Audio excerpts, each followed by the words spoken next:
What's up, YouTube family? Welcome back to my channel. If you're new here, my name is Allie. Thank you so much for joining us. I started keto in November of 2018 at 412 pounds. It is October of 2019 now, and I have lost 67 pounds so far. So we've got a long way to go, but we are well on our way. Today, I am back in the kitchen. We are having a potluck on Wednesday at work, and one of my coworkers, Susan, basically demanded that I make my stuffed mushrooms for her. So that is what we're doing. They are keto, they are low carb, no worries there. They have a secret ingredient of hamburger seasoning in them, which is what I think makes them so good. So let's get started. All right, you guys, these are all the ingredients that I use for my stuffed mushrooms. I'm making a lot, so if you want to cut this recipe in half, you're welcome to, but this is just how I do it. I get 4 packages, there's 4 here altogether, of the 8-ounce white mushrooms, and then I get a 2-pack of cream cheese, just the full fat. I have some minced garlic that I use because I hate chopping garlic. For this recipe I use 1 whole small onion, and then some hamburger seasoning. I put mine in these little jars, but any hamburger seasoning will do. I think this is McCormick's hamburger seasoning. And then 2 packages of pork sausage. It's the 16-ounce package, so 2 of those. And then you're going to use a one bag of mild shredded cheddar cheese, and it's the 8-ounce package.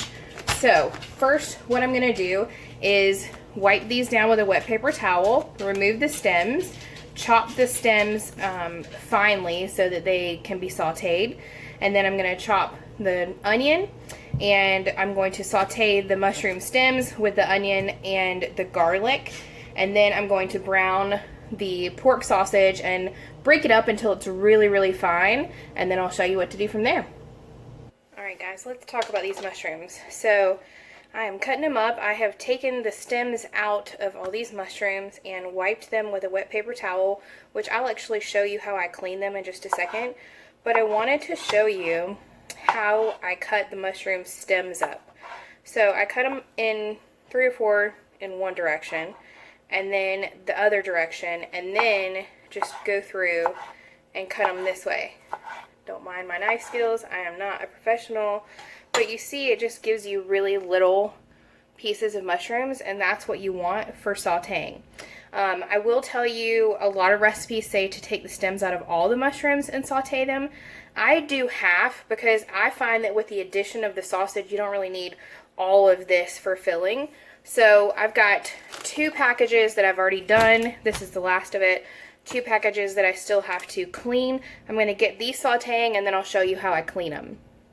Alright guys, so most of the time the stem is going to be the dirtiest part, and we're not going to use these stems anyway. So all you have to do is take a wet, not wet, but like a damp paper towel and just rub them down. Usually they're not really that dirty. If you have some that are that dirty, you just have to wipe them down more.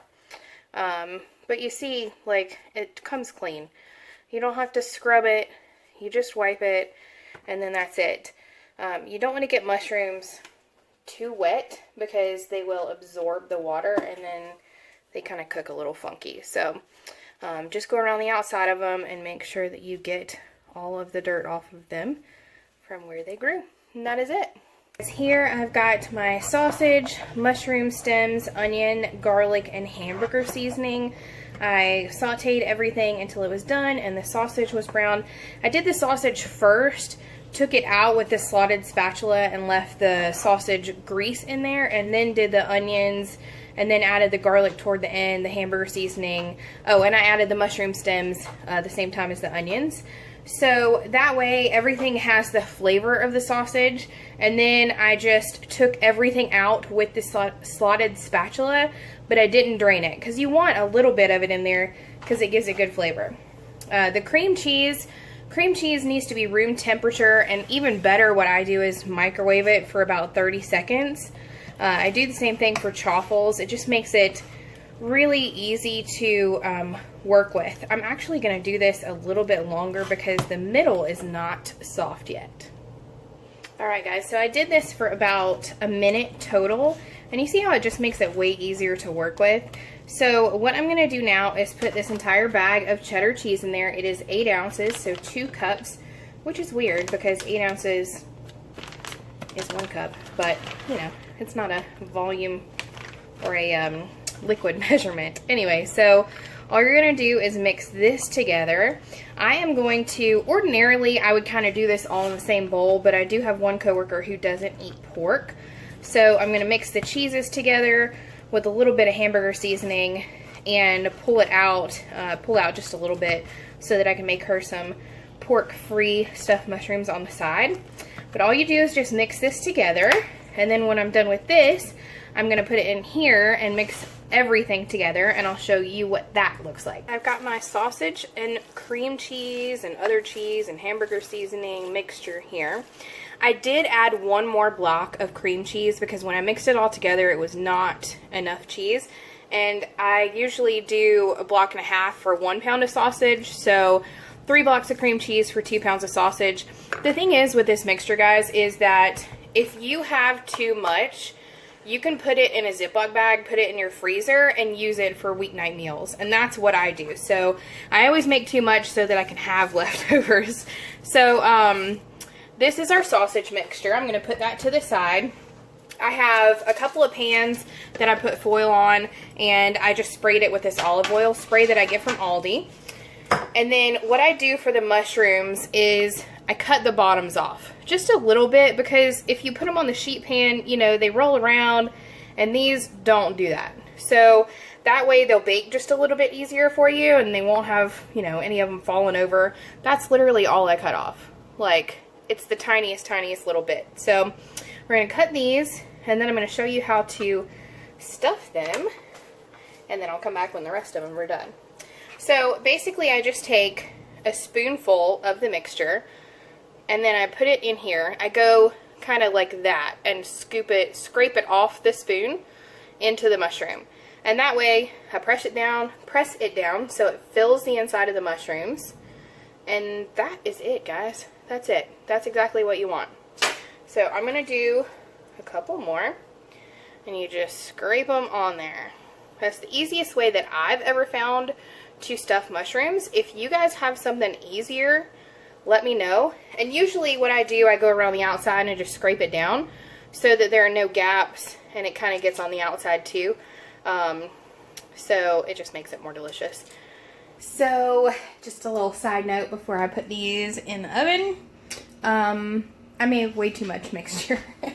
So if you're going to make the amount of mixture that I made, you're going to need 8 packs of mushrooms. Otherwise, just have the recipe, and you can do 4 packs of mushrooms, because I made 2 sheet pans of like big stuffed mushrooms. They're big. They have a lot of filling in them. And there's this. So just half the recipe for 4 packs, whole recipe for 8 packs. And I will show you what they look like when they are done. To quote Bob Ross, who I love, by the way, this was a happy accident, because now I have 6 bags of stuffed mushroom filling that I'm putting in the freezer, and then we'll make 8 for each bag. So that's an easy side for weeknights. I'm excited. All right, guys. This is it. Stuffed mushrooms a la Allie. I mean, how good do those look?